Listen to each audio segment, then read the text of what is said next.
Hello and welcome to the Real Women, Real Purpose talk show live in the On Purpose Woman Global Community Facebook group. I'm Ginny Robertson, the host of the Real Women, Real Purpose talk show, where I talk with real women who are living their lives on purpose and bringing their unique gifts to the planet. I'm also the founder and publisher of On Purpose Woman magazine and the founder of the On Purpose Woman Global Community. Today, I'm talking with caregiving consultant and happiness trainer, Toni Gitles, about 4 enduring strategies for living a life you love. Welcome, Toni. I'm excited to have this conversation with you. Thank you, Ginny. I'm so excited to be here.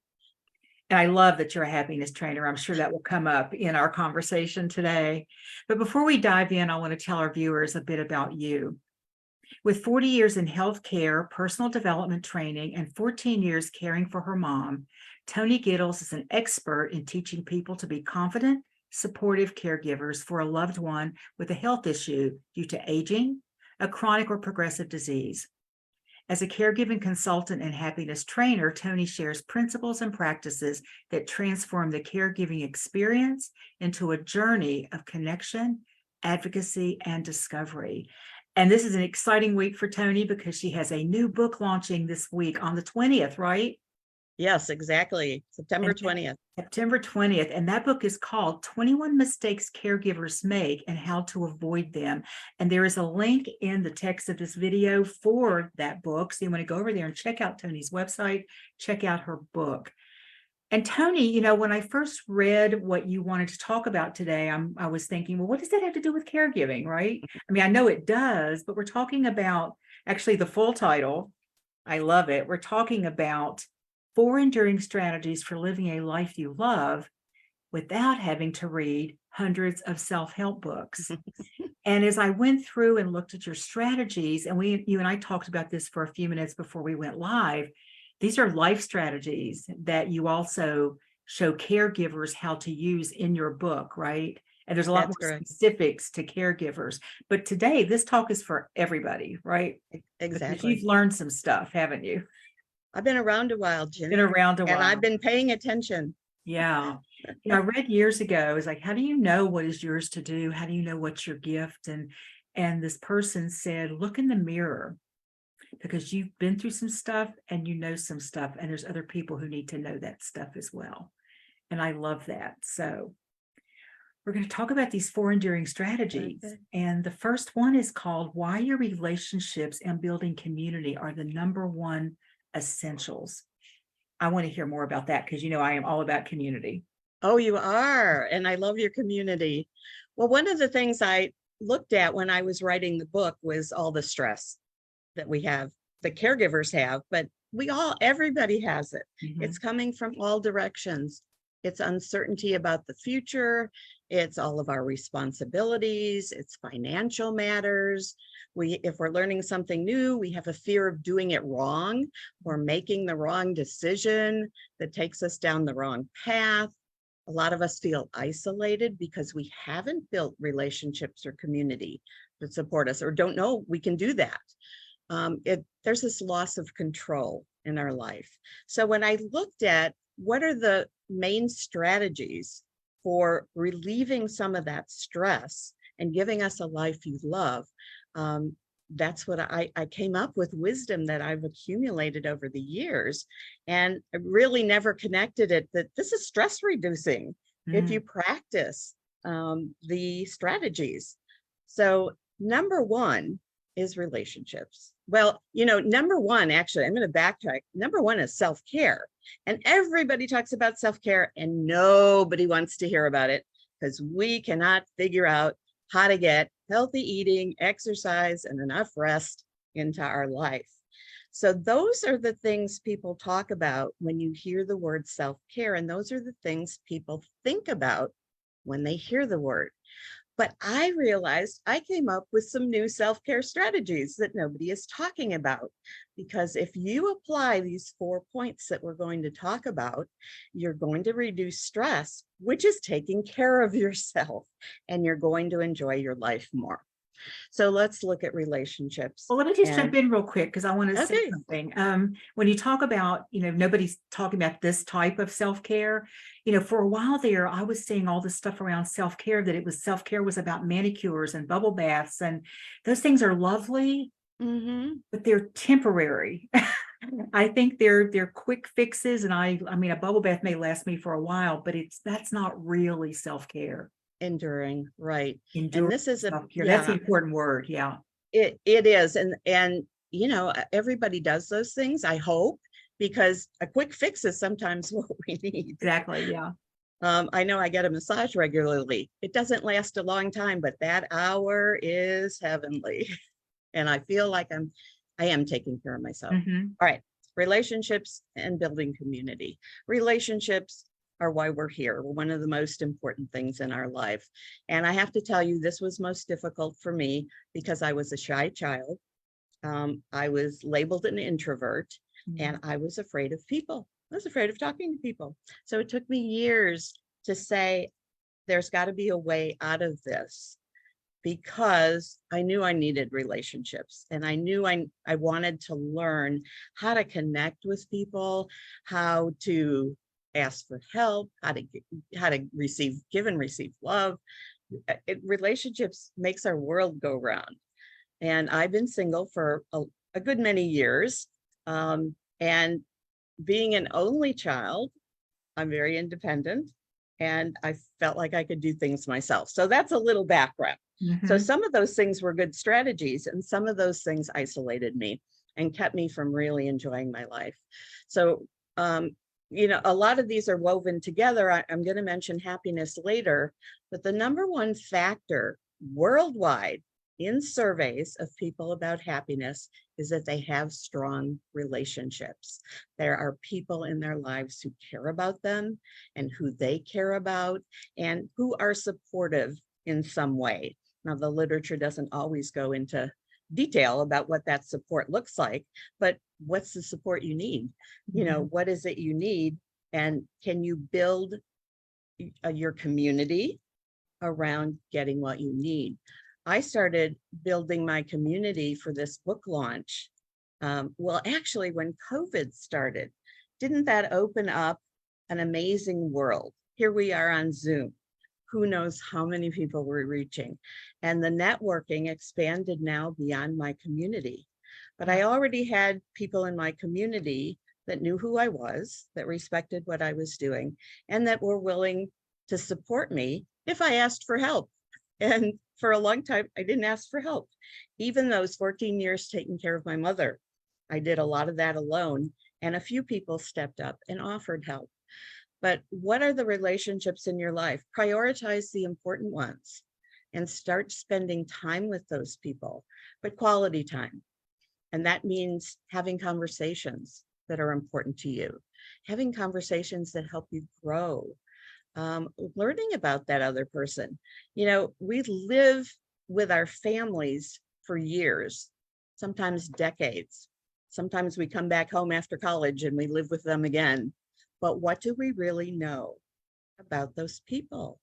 Well, there's thousands of questions you can ask about their life that you weren't around for, about what they believe in, their values, and how you can be of support to them, and how you can love them and receive love from them.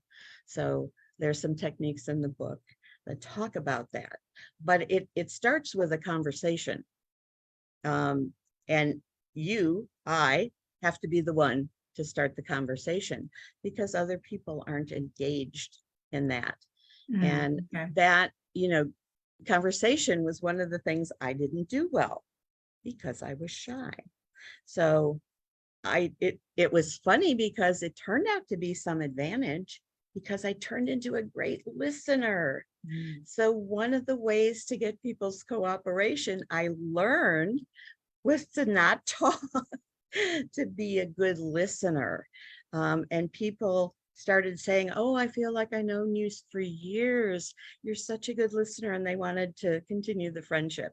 So isn't that amazing? That Out of is. something that I thought was detrimental to me turned into a quality that was very useful in life. Oh, I love that. Yeah. Yeah. So, when you're building your community, it's like, what are you up to in life and who do you need in your community? Well, everybody that's involved with you, it could be the person that mows your lawn. It could be the doctors. It could be siblings, relatives, neighbors, people at the grocery store. I strike up conversations with when I'm in a checkout line, whether it's Target or Walmart or the grocery store, because kindness makes a difference. Mm. And why not go about life making people's day because nobody's talking to them? We're not having those conversations that matter. So that's relationships and building community. And if people are struggling with that or don't know how to approach that, that's something I can guide them on. But it's critically important for people to assess that, really reflect and see, where do I need to go from here? And just start with one relationship. Yeah, just giving your attention to one relationship. Don't Yeah. try to do it all at one time, Yeah. especially if you've been labeled shy or an introvert. I am also an introvert. Most people don't believe it because they Right. don't really understand what that means, right? I'm Mhm. not shy. Shyness and introversion are not the same thing, Okay. right? Right. And shyness is sometimes a label that when given, it sticks, right? Oh, yes. My Yes. child. And those labels from early on Yeah, really shift how you believe, what you believe in about yourself. yeah, yeah. Well, you already talked a little bit about the second one, which is giving and receiving love, but it's the purpose of our being here. Say more about that. Yeah, well, a lot of thought leaders and philosophers talk about love and talk about it's really the reason that we are on this planet. And one of the things we're here to learn about and understand. Um, I'll give you an example of caregiving. When I was taking care of my mom, and we were very, very close all the time, all our lives. I got so involved though in her health care and the to-do lists and making appointments and taking her places. We stopped hugging. Mm, We stopped saying, we'd say, love you, mom, and I would go out the door. But we didn't have that intimacy that we had prior to when she got sick. And I realized that one day with my dog. Now, my dog taught me the greatest lesson I've ever learned. When I would visit mom in assisted living, I'd bring our little 7-pound Maltese, a little furry white little girl that was sweet as can be. And when I would open the door to my mom's room, she would usually be sitting in her lazy boy chair. And the dog would rush over and jump in her lap. And it was so adorable. But mom never even looked up and noticed me. She was cuddling the dog, kissing the dog, making love to the dog. And that was the day I realized I was missing giving and receiving love. I needed my emotional well-being to be filled up, my bank account to be filled up with love. It was getting pretty empty. So I don't know what made me do this. I got down on the floor. And I crawled over to mom's chair. And she is now looking at me, now noticing me. And I said, Mommy, pet me. Please pet me. And she put her hand on my head and she started petting me. And my whole body reacted. And I went, yeah, that's what was missing. So I turned around and we started talking. And I said, we need to hug more often. You need to cuddle me like you cuddle the dog. We need to talk and say words of love more often. And it changed everything, Ginny. Those words of love, the hugging changed everything. It changed my attitude about caring for her. It, kind of changed my belief system. It's like, well, I am lovable. We just weren't loving each other. It was like, did I not become lovable as a caregiver? Well, no, she loved me. And he brought So play in too, which seems important also. The dog brought the play in, right? the dog was wonderful, and we cuddled the dog. Animals are wonderful. If you love animals, they're important in your life. But you can give and receive love everywhere you go. It just looks a little different. Yeah. So why not? You are a loving human being. We are loving human beings. And it gets into that kindness and treating other people with grace and love. So that's why I talk to people now at, at the And stores. you never know what kind of impact you're having on someone. And a smile, you Mhm. know, it's very little things. You don't know the impact. Yeah. So that would be number two. Okay, well, before we move to number three, I want to go back. I mean, I think you said something really important. We've said a lot of things, really important things, but you said that you had gotten so bogged down, really, or so just intent on doing all the right stuff you had to do, the schedules, the making Mhm. probably medications, all the rules, all the to-do list, that you had forgotten about the love part. You'd forgotten, you weren't Yeah. hugging anymore. And I, in retrospect, can see where my sister fell into that as well. She was a caregiver for my dad for a couple of years. And when I would go to visit, they lived, about 400 miles away. So I wasn't there Wow. every week, but I would notice that everything was so regimented. And it was so, and she was expecting perfection from herself, but also from him a lot. Well, he needs to do this right now. And I didn't want to criticize, because my God, she's doing Right. this, right? I'm not going to show up and say, well, I think you ought to be doing it this way. But I Yeah. just realized what probably a more beautiful experience it could have been for both of them.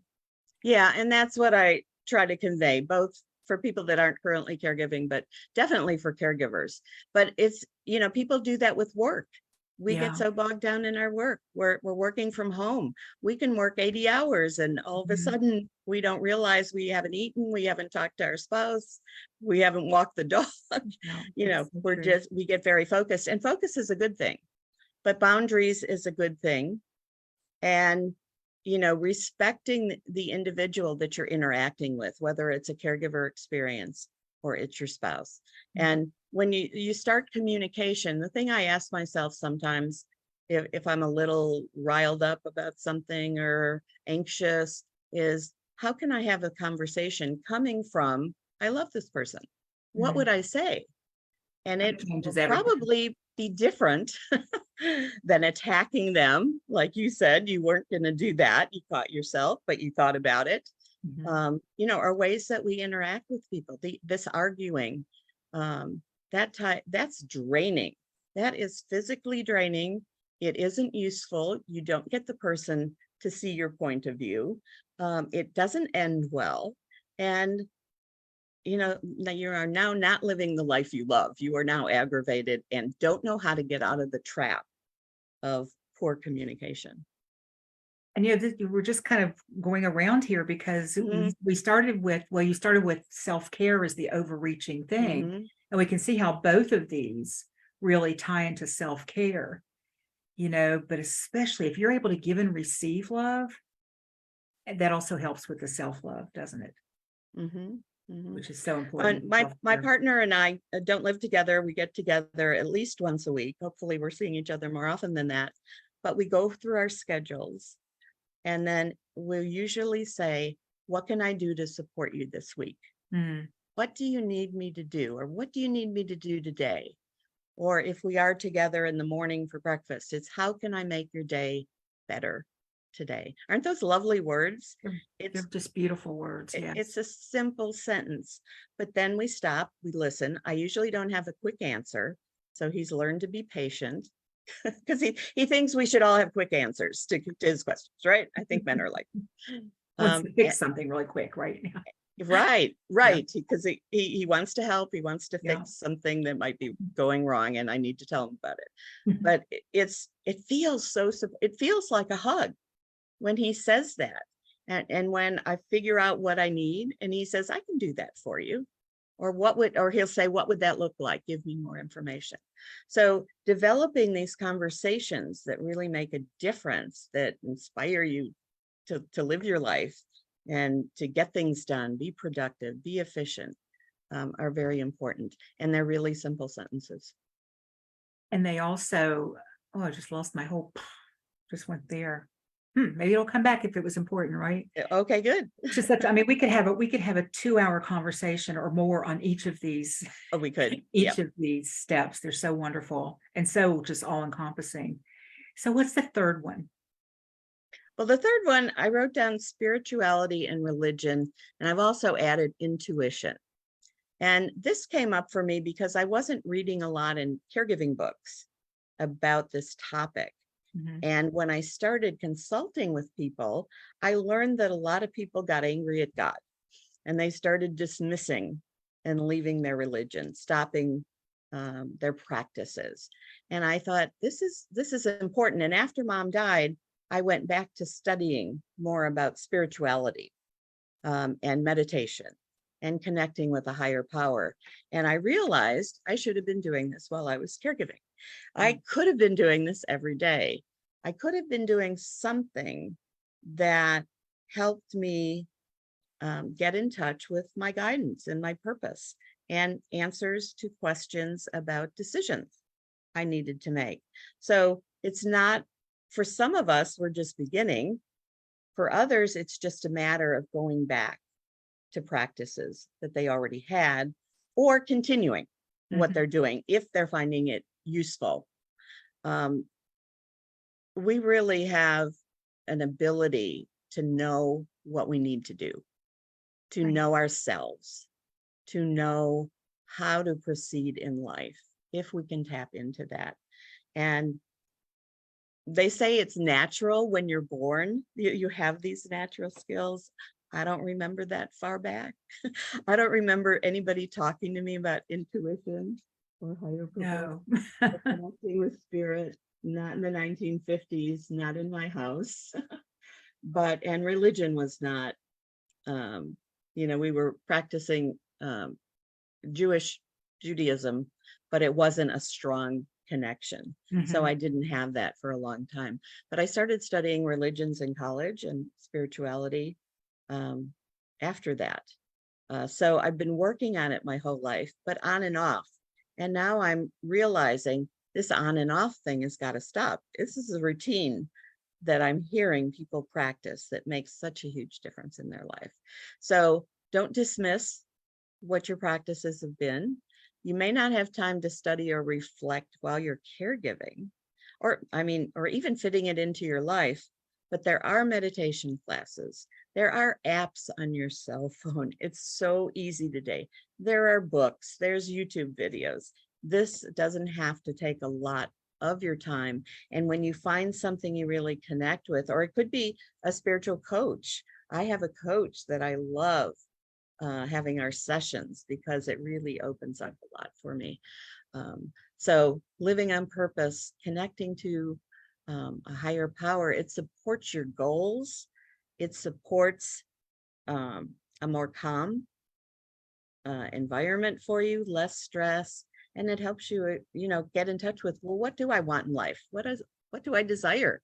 And then where do I go from here? And sometimes it's just letting go and not focusing on it. It's just putting it out as an intention in Yeah. the world.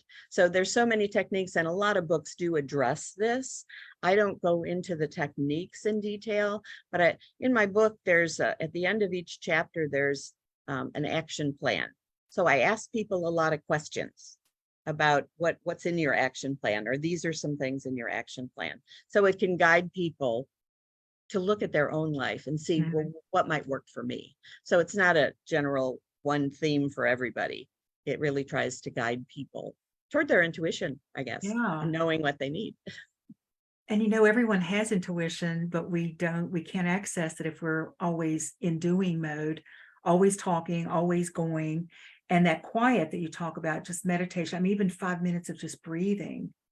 If we have Yeah, the breathing. something bothering us or something we have to ponder or we want to make a decision on, sometimes just 5 minutes of quiet breathing, things will come in. But Exactly. we have to Yeah. plan that. We can't just, I was smiling to myself, not really, but when you were talking about, hit or miss kind of stuff.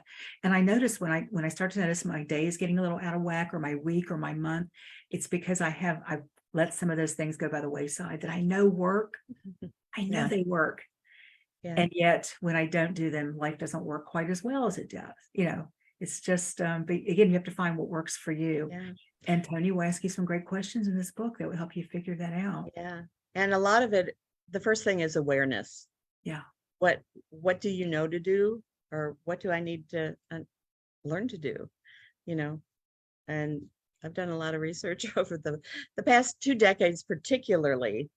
But we're going to talk about number 4, which is happiness, Mhm. and being intentional about happiness and celebrating life. And I'll tell you, this goes back to not quite my childhood, but my early 20s. I started wondering what a happy life was all about.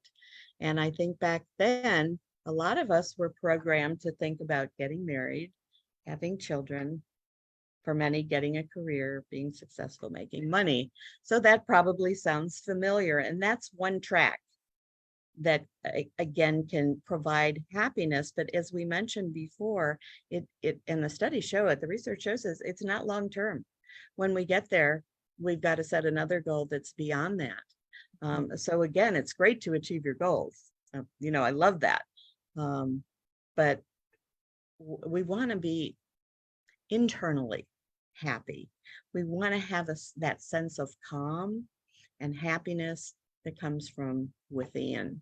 And one of the ways to have that is some of the things I've talked about already, right? They will get us there. And relationships, as I mentioned, are the most important thing that people who are happy, who have been studied in the world, that are the happiest people on the planet, they have those relationships. But also going through the day, I think of my partner now, it's like, he's happy most of the time. He doesn't have to work at it. Now, many of us have to work on it and create the day, create that context of the relationship, the conversations that create that happiness for us. We do a lot of work together with family caregivers, and I find that I just light up when we're talking about planning a conference. We get creative. We say things we don't know we could have said on our own, right? Because you're in this conversation and things happen when you're not alone and you're voicing your opinions, and one thing leads to another, and we just get more excited. To me, that makes life meaningful. It gives us purpose. And when you've got that kind of purpose, you just are happy. And then you're looking forward to delivering that. But I wanted, one of the goals with my mom was to provide, I didn't know she was going to live to be 100. Okay. That was a It lot was of 14 years. years that you did this? 14 years from the Mhm. beginning, and she was healthy for a couple of years, but I started doing caregiving tasks with her, taking her to doctor's appointments, listening, talking about her health, that kind of thing, shopping with her. She did have a few little bitty car accidents, and I really had to tell her it's not a good idea to drive anymore. So I became her chauffeur, but I had time. My purpose in moving home was to be with her, was to spend quality time. She was 86 at the time. And, 86 is old. It's really old. She didn't look old. She didn't act old. But when you start thinking about how much longer are people going to be around, then my focus became, I want to be with this person. I want to have some joy and happiness with her. I want to help her through the rest of her life if there's a crisis. And there was. So I want to jump in here because you were very intentional about this. You chose to do this. yeah. And you had your reasons for doing it that were both for you and for your mom, it sounds like, right? Yes. What do you say to those people who feel like they didn't choose it? Yeah, That it there's kind of there's landed on them, or somebody who doesn't feel the same way you felt about your mom, right? right. And there's people, like, we're caring for parents that we didn't get along with, or that we have a lot of issues with, Mhm. or we've got siblings that aren't helping and we've got some background with them. And it tends to It- fall on women typically, doesn't it? Even no matter how many brothers are in the family, right? Women typically Usually, to yeah, do. there's Yeah. definitely more women caregiving than men, but men are out there doing a really good job as well. Um, the first thing is, do they want to change, or do they want to remain angry Great or point. upset or a victim? Because we really can't help people that are stuck and don't want to get out. They're just going to do it because they have to, and we're going to get through this, and I'm going to survive it, and then I'm going to go on life. It could be a bit of So, martyrdom there too, which some people are really yeah, wedded to. yeah. Well, and a lot of times we don't think we can change. It's like, these are our circumstances. Mhm. I really can't do anything about it. And I'm just going to be upset about it.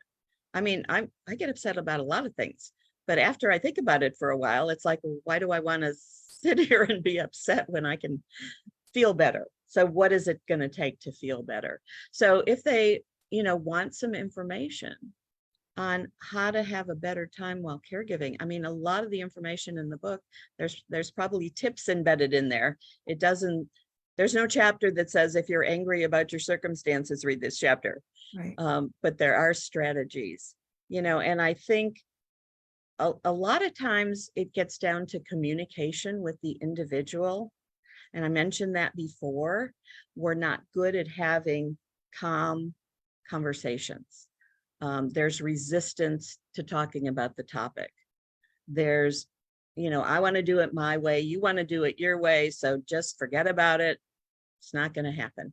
So we really need to learn how to have the important conversations, but not be reactive. And I've seen people when they're talking to each other and they're reactive. You've probably seen it too. It's horrible. I mean, I get upset. I can't be around people arguing like that. And I will give I'll give a tip. One of the tips is, it is, instead of telling people what they should do, nobody likes to be told what to do. It's ask for their opinion on the situation. I notice you're doing X, Y, Z. Tell me about how you arrived at that, arrangement to do that. Or when you're talking to family members who aren't helping, or siblings, it's like, well, I'm calling to ask your advice about a situation with mom. You're not saying, I really need you to get over here and help me right now. It's a crisis, starting the angry conversation. It's like, I need your input. And that's it. Don't ask for help. Don't ask them to come over. Don't tell them how terrible the situation is or how tired you are. It's involve them in the experience.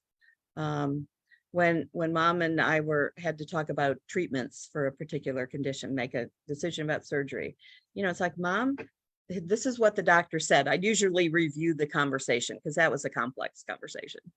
And I would say, what are your feelings about this about choice A? What are your feelings about choice B? And she didn't, she would defer to me a lot, but most people are opinionated. And she would say, well, you probably know better. What do you think I should do? But she would ask me. So you're creating a partnership with this person. You're letting them be independent. You're letting them have their thoughts and their feelings and interpret what's going on. It's their life. And I noticed as a caregiver, because I didn't know how to be a caregiver, I just started telling mom what to do all the time. Well, she was pretty good at listening and doing stuff, but that's not the way to approach it. Not a lot of joy for you in that either, was there? No, Yeah. no, there's not. And that's, so when caregiving becomes a burden or this responsibility you didn't ask for, it's going back to the relationship. What can you improve on the relationship? And it gets down to communication usually. Thank you for that. We talked at the beginning about how your book, we're going to mention your book again before we wrap up. Your book is for caregivers, but this topic today, this discussion we're having is for anyone. And so when you were talking about, somebody who feels like they've been thrust into this caregiving role, how many people feel like they've been thrust into a marriage that they're not happy in, or being a parent and they're not really in love with that or doing what they think is a great job. We always have choices. It's just that we don't always like the choices.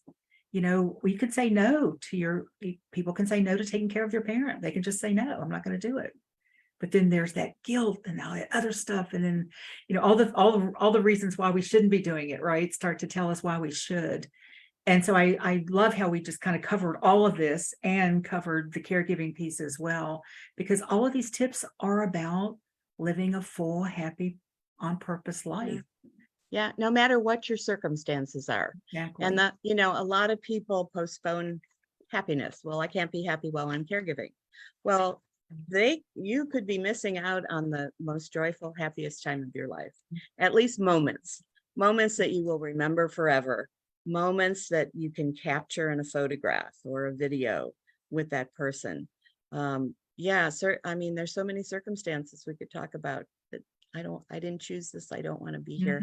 Mhm. And the happiness part of this is about, um, it, it's not about the circumstances.